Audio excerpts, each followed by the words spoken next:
¿Alguna vez te has detenido a pensar quién fue realmente ese hombre que caminó por los caminos polvorientos de Galilea bajo la sombra de la armadura romana?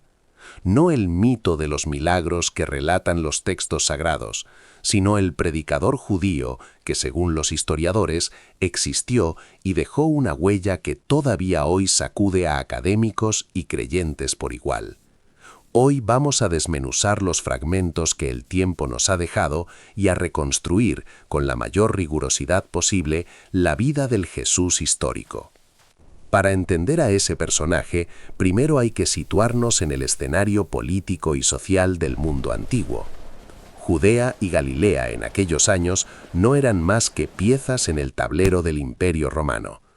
Después de la muerte del rey Herodes el Grande, su dominio se dividió entre sus hijos, siguiendo la voluntad de los centuriones que controlaban la región. Arquelao recibió Judea, Samaria e Idumea, mientras que su hermano Herodes Antipas quedó con Galilea. Arquelao resultó ser tan impopular que apenas 2 años después los romanos lo depusieron y convirtieron a Judea en una provincia directamente administrada por un prefecto militar, entre los que destaca Poncio Pilato, quien gobernó entre el 26 y el 36. Galilea, por su parte, permaneció bajo el mando de Antipas, un tetrarca que logró mantener una estabilidad relativa, aunque siempre bajo la mirada vigilante de Roma. Esa era la vida cotidiana de la gente: impuestos que se arrastraban desde la capital, soldados que patrullaban los caminos y una sociedad judía dividida entre los fariseos, saduceos, esenios y una multitud que aguardaba la llegada del Mesías prometido en las Escrituras. En este entorno nació la figura que hoy llamamos Jesús de Nazaret. Los estudiosos coinciden en que su nacimiento se sitúa entre el 4 a.C. y el 7 después de Cristo, justo antes de la muerte de Herodes el Grande. La ubicación exacta sigue siendo materia de debate. La mayoría de los arqueólogos apoyan la teoría de que fue en Nazaret o en sus cercanías, aunque los evangelios lo sitúan en Belén para cumplir una profecía que vinculaba al Mesías con la ciudad del rey David. Curiosamente, la fecha que celebramos como Navidad fue establecida por el Papa Julio I en el 350, alineándose con celebraciones paganas del solsticio de invierno para facilitar la transición de los pueblos conquistados. Los documentos que nos hablan de sus padres son escasos.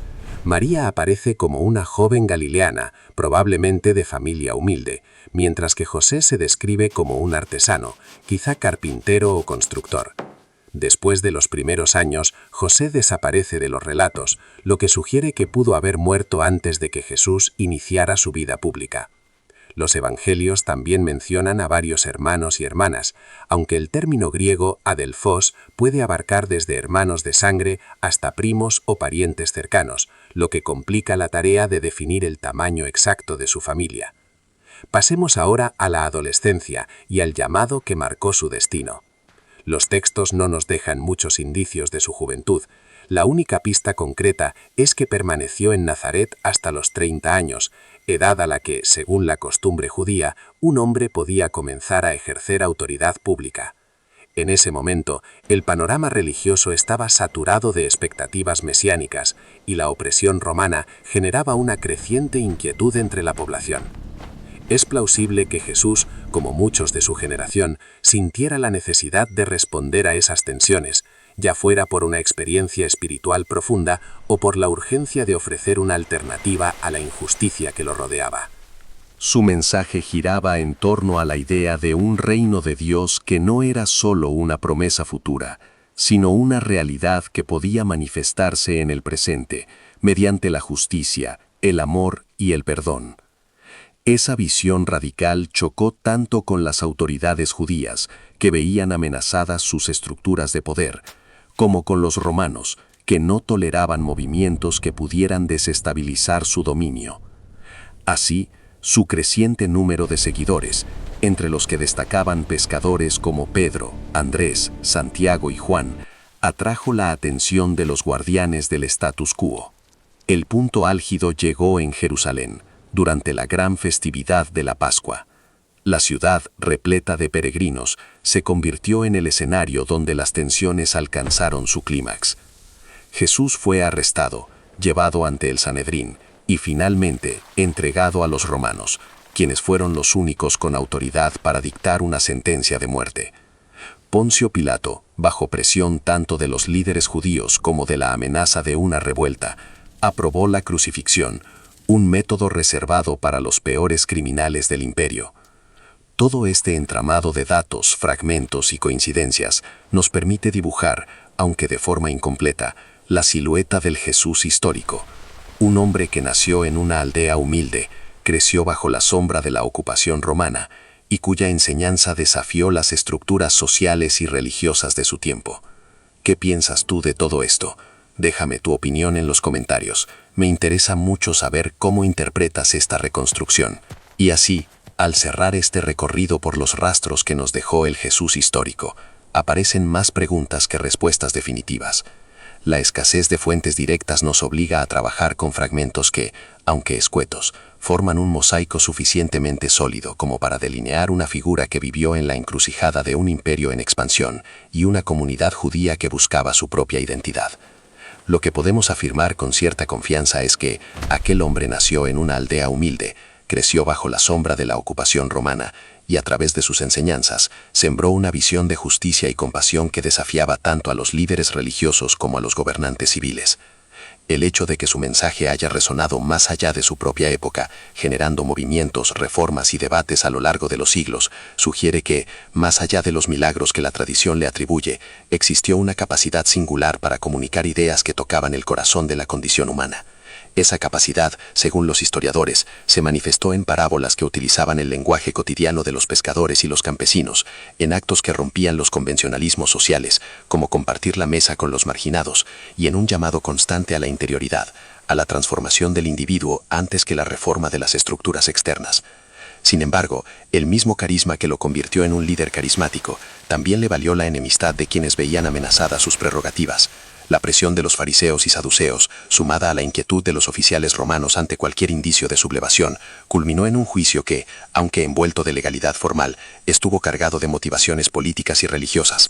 La crucifixión, método reservado para los peores criminales del imperio, fue el desenlace inevitable para alguien que, desde la perspectiva de sus adversarios, había provocado una perturbación del orden establecido. Al mirar atrás, es imposible separar al Jesús histórico de la enorme huella que su figura ha dejado en la cultura universal. La influencia de sus enseñanzas se extiende a la ética de los derechos humanos, a la literatura, al arte y a la filosofía política. En cada época, distintas corrientes han reinterpretado su mensaje para responder a los dilemas contemporáneos, lo que demuestra la flexibilidad y la profundidad de sus palabras. Por eso, aunque la investigación académica siga discutiendo detalles como la exactitud de los relatos de la Última Cena o la cronología precisa de su ministerio, la esencia de su pensamiento sigue siendo un punto de referencia para quienes buscan respuestas a los problemas de la vida colectiva. Este trabajo, sin pretender ser la versión definitiva, aspira a ofrecer una visión equilibrada entre la fe y la historia, reconociendo que la evidencia disponible nos permite construir una narrativa plausible sin caer en la glorificación exagerada ni en el escepticismo extremo. Cada nuevo hallazgo arqueológico, cada manuscrito recién descubierto y cada análisis crítico de las fuentes antiguas añaden una pieza más al rompecabezas, y la historia del Jesús de Nazaret sigue evolucionando a medida que la disciplina historiográfica avanza. En definitiva, lo que sabemos es que existió un hombre llamado Jesús, que predicó en Galilea y Judea, que atrajo a seguidores y que fue ejecutado bajo la autoridad romana. Lo que no podemos afirmar con certeza son los detalles exactos de sus discursos o la magnitud de sus milagros, tal como aparecen en los textos sagrados. Lo que sí está claro es que su figura ha inspirado, durante 2 milenios, a millones de personas a buscar un sentido más profundo, a cuestionar la injusticia y a abrazar la idea de un amor que trasciende las barreras sociales. Si este análisis ha despertado tu curiosidad, te animo a seguir explorando por tu cuenta. La historia está llena de misterios que esperan ser desenterrados, y cada investigación personal enriquece la comprensión colectiva. Sumérgete en los escritos de Flavio Josefo, revisa los fragmentos de Tácito, visita los sitios arqueológicos de Nazaret y Capernaum y compara las diferentes versiones de los evangelios para formarte una opinión informada. La búsqueda del conocimiento es en sí misma un acto de respeto hacia aquellas voces del pasado que a través del tiempo continúan hablándonos. Al concluir, queda la reflexión de que la historia no es una serie de certezas inmutables, sino un proceso continuo de interpretación. Cada generación revisita los hechos con nuevas preguntas, y el Jesús histórico sigue siendo un punto de partida para debates sobre fe, política, moral y sociedad. Mantente abierto a la complejidad, reconoce las limitaciones de nuestras fuentes y celebra la riqueza que aporta el diálogo entre la evidencia y la imaginación. Así, al seguir investigando, contribuimos a mantener viva la memoria de ese hombre que, aunque envuelto en la bruma del tiempo, sigue influyendo en la trayectoria de la humanidad.